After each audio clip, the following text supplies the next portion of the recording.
Griffin Strom, Living Warriors. Coach Wilson, I'm just wondering how much different has your role in the game plan and things like that been, or has it been different at all since obviously taking on the new job here in the last month? Coach was pretty with the calendar. After our last game, it was a dead recruiting week until Friday. So as coaches, we were in, kind of looking at potentially ahead, looking at how we just played and kind of reviewing the year. Had a couple light workouts with our guys just to kind of keep them in tune because we felt we could be playing in this game, and we knew that team was practicing that week, so we didn't want to go out after the season, have hard prep, just keep our guys sharp and on edge. And then we spent through the recruiting cycle. And, in my situation, I was gone a little bit, but we have probably spent more time game planning as we wrapped up the recruiting cycle and everything going on, and probably are farther ahead. We've been through our game plan several times. Now we're in game week. I think this is about the third time that we're going through a lot of things, a lot of polishing. So I think Coach Day was, and Coach Mick with the workouts, but Coach Day was adamant about our preparation, being ahead, and not down here stressing and last minute going through things. We're not, by any means, this is not bowl week. This is playoff week. But we're very much, I think, ahead, as players would tell you, with the game plan, what's going on, playing a challenging team with a lot of great athletes and a lot of stress they bring in their structure. But we've worked really hard to be ahead and give our kids a chance to go out and be aggressive and play well Saturday night. All right, we'll take our next question from all the way back to the left side. Dom Taberi with WBNS TV in Columbus. CJ and Emeka and Kevin, indoor game, weather's not going to be a factor. How much would you think we'll see the ball in the air? Can you give us an idea? And do you see an opportunity there? Yeah, it's definitely a good feeling, not knowing that you don't have to deal with weather coming from Columbus or the Big Ten, where you're playing the Midwest, the majority of the time on the East Coast, where weather is always a factor. So whatever it takes to win, I feel like is what we're gonna do. So if that's throwing the ball, if that's running it, if that's having a punt, whatever the case may be, we just want to win the game. So really just focus on that, just execution in those type of scenarios. And yeah, I think that definitely is a good thing to be playing in a really nice stadium. I think the atmosphere would be cool, so just really excited to play in that. All right, staying on the left side here in the third row. Jordan Hill with Dogs 247. Question for Kevin. A lot of talk about Georgia's tight ends, Brock Bowers and Darnell Washington. How unique is that challenge of trying to stop two tight ends of that caliber, and what stands out to you about those two guys? You can hit Coach Knowles, and I just we're all kind of spread offenses. The game has evolved. I think, though, the last 5, 8, 10 years in college ball, if you don't have good tight end play, your quarterback's either going to have to throw it a whole lot or run a whole lot. And I think the tight end position just takes a lot of stress. And we have two of them. You can balance up either side of the formation. You can add width to one side of the formation when you put them in tandem, let alone guys like they have, which we do too, in the way Cade and Mitch and G has played. Those are, I think, the quarterback is what makes it go. You can do what the line can block. The receivers make, and the running backs make the dynamic plays. But I always felt in our world the tight end position connects the offense together. And I think both groups will be huge Saturday night as both teams attack each other. All right, staying on the left side one more time in the back. Yeah, Clay Hall, ABC 6, Fox 28. CJ, keep reading about how you were recruited by Georgia and Coach Smart had an in-home visit, et cetera. How did you regard them? How close was it? Were you high on the Bulldogs? Yeah, I had a great recruitment with Georgia. I went on an official visit, and then I did have an in-home visit with him and Coach McGee. I think it was one other coach too. But yeah, they were very respectful. I enjoyed my time up there, met some of the players, and I think some of them still play for them now.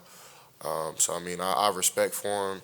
And I think they have respect for me. I got to see him up at the Heisman with Stetson, so I got to talk to Coach Smart a little bit. He's a good dude, definitely a great coach. So nothing but respect from both sides, I feel. And it's kind of come around full 360 to be playing them now. So I'm excited to do that. And it was close, but I'm glad where I went, and I'll ride with that till I die. So, but yeah, they were like second in my recruitment, but I feel I made the right decision to come to Ohio State. All right, right side is stepping up. We'll go right here in the front row. Yeah, Brooks Austin with Dogs Daily. CJ, I'm just curious, a coordinator change midway through the season. How have you and Coach Wilson gone about, establishing being on the same page, and where would you rank kind of your comfortability, just a month in? There's no change. Coach Wilson has been doing the same thing he's been doing since I've been at school. They always find a clean game plan for us. So that's for the outside world that think that's confusing. Or Coach Wilson's been there every time I ask for him or need him or need something. Coach Wilson's there, so it's no confusion. That's probably for you guys. We've been doing the same thing that we've been doing. So, but yeah, he does a great job. I think he'll do a great job at Tulsa, and I told him that. He has that aura of a head coach, so I'm excited for him to go up there and do his thing. All right, we're going to go back over to the left in the third row. Yeah, Jed May with UGAsports.com. CJ, following up on your recruitment by Georgia, what do you remember about kind of the vision that Coach Smart and all them pitched to you for the Georgia offense when they were recruiting you? And when you see their offense now, how different is it maybe than the one you kind of envisioned yourself playing in at one point? It was so long ago. Well, not that long ago. It was like 3-4 years ago.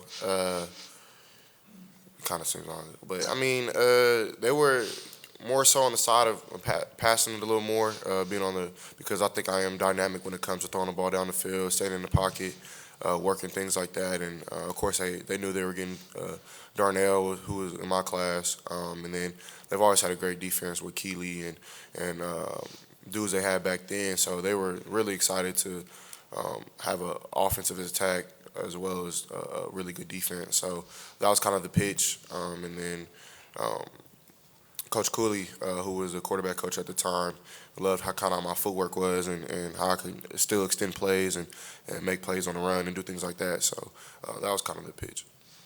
All right, next we'll go over here, fourth row on the right. Coach Wilson, Anthony Dasher, UGAsports.com. Just wondering how much you knew of Jalen Carter before you started turning the film on to prepare for this game, and now that you have, what are your impressions? Well, one of the impressions are they have a lot of tremendous players, always have. I think it just starts with their coaches, the way they recruit, and the emphasis of defense and the passion. A lot of times when you put on tape, you see great players. A lot of time when you put on tape, you see scheme and structure. But sometimes when you put on the great teams, you feel the tape, and you feel those guys on tape, and you feel them on tape. You feel the plays he makes and the way he can impact and influence games. So we have our hands full, not just with him, everyone. It's not like you can turn full focus there because there's other dynamic guys at one-on-one. So it's going to be a fist fight every play. We got our hands full. Just a lot of respect for their structure, the culture of the way they play, and most importantly, you feel their defense. And we're going to have to do our best to make sure that there's a chance that as we're playing, they feel us as we play this game, because it's not going to be a reactionary game. It's going to be an attack game both ways, two guys going at each other. A lot of respect for those guys. Next, far left over here. Doug Robertson, the Atlanta Journal-Constitution. This is for Anyville.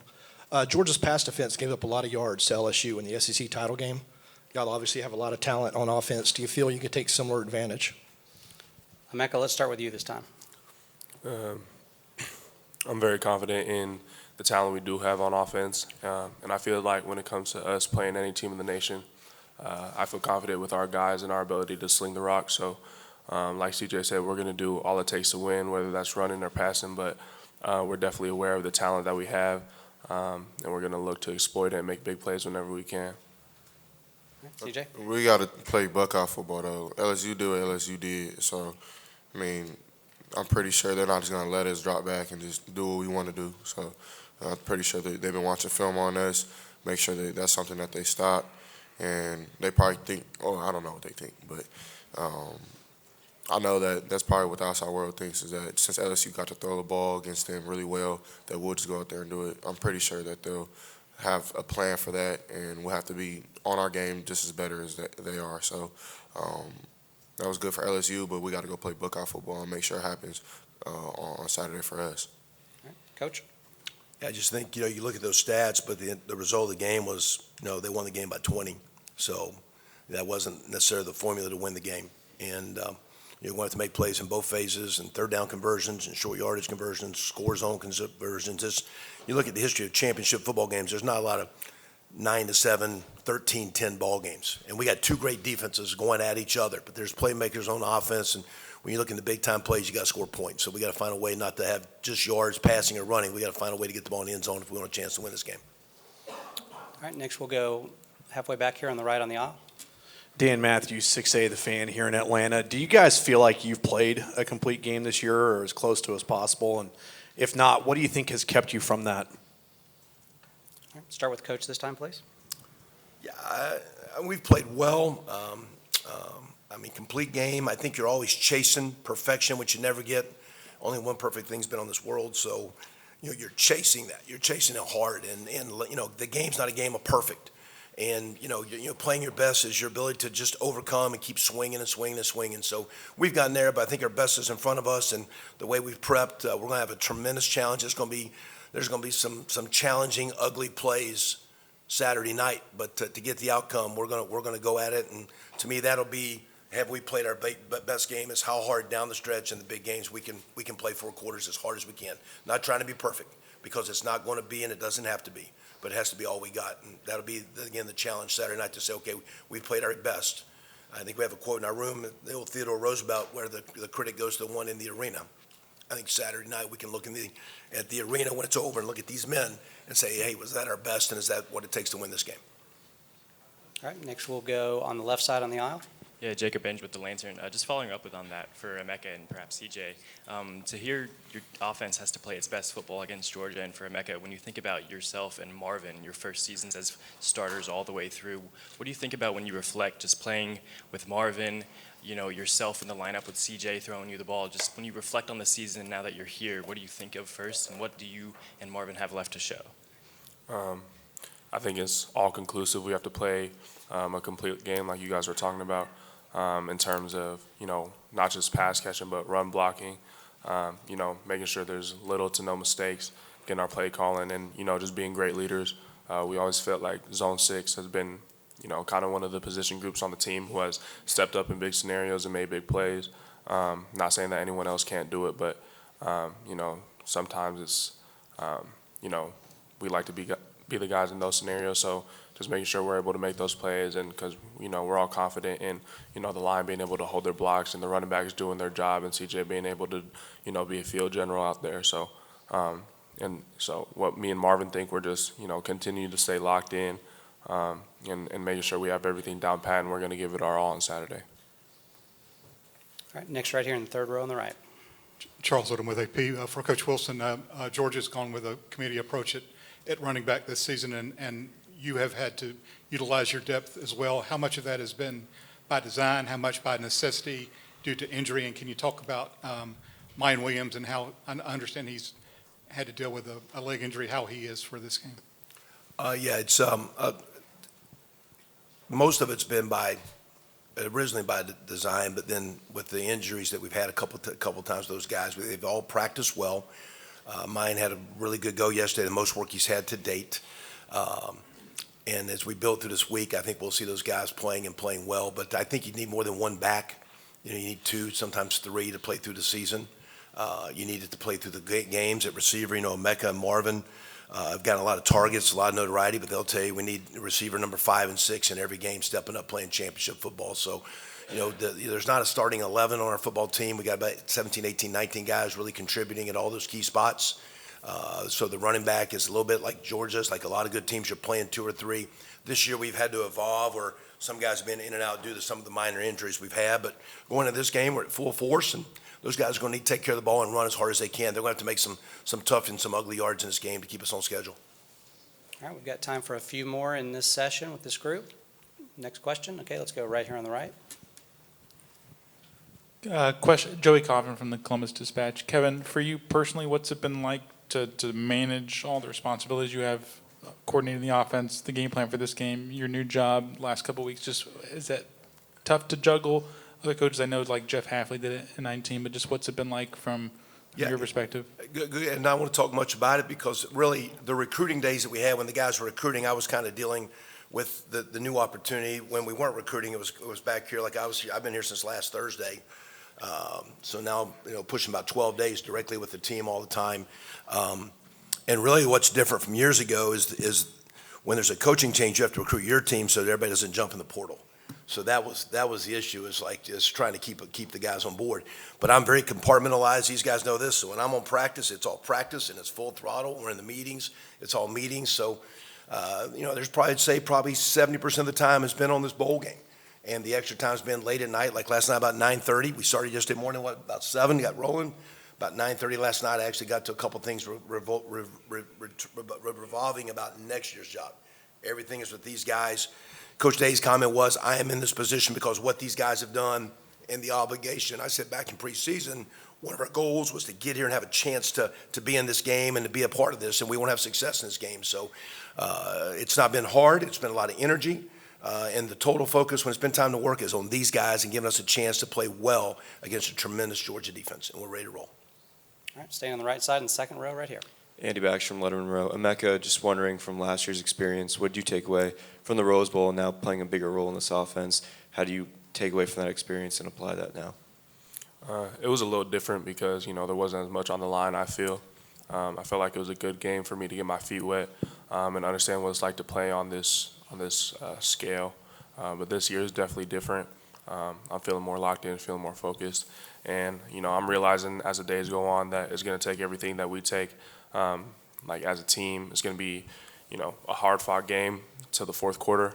I'm not, I don't know what the score is going to be. I can't predict that, but I know that's going to take all 3 phases for us to be able to execute the way that we need to. So that was kind of something that carried on in the Rose Bowl. We were down at half, had to come out at halftime and have a big second half where we're clicking on all cylinders. And there's going to be a moment in the Saturday's game where we're going to face adversity, and it's going to come down to how we handle that. All right, over here to the left in the fourth row, please. Connor Riley, Dog Nation. This is a question for CJ. Emeka and Marvin both had over 1,000 yards receiving this year. What's made them so successful and helped you, show that you guys are one of the best passing offenses in the country this year? I definitely think their work ethic. Whenever I come into the facility, either they're there or they're coming, and they're coming with me, or they're there by themselves on the jugs, and that kind of just shows you what type of work they put in. It's been like that since their freshman year, and I think that's kind of what's been paying off, is just the work that they put in, and then really just how smart they are. Like, they pick them on the offense really well. When they first got in here, it wasn't like a slouch from Chris and Garrett. Mecca and Julian and Marvin were the twos that year, and they were just as good, or better at times. I'm not saying they're better than Garrett and Chris, but they were playing really good football to be freshmen. And I definitely think that when you come in with that type of attitude of like, I'm not just gonna be here and try to learn, I'm gonna be here and dominate, that's when you learn, and that's when you become a great football player. So it hasn't been overnight. They've been good since their freshman year. They just didn't have an opportunity to really touch the field last season. So I definitely, the work that they put in and how they came in with that type of dog mindset has definitely paid off to have success this year and to continue to have success in the future. All right, we've got time, I think, for 2 more. Any other questions? Okay, all the way back in the back, please, on the left.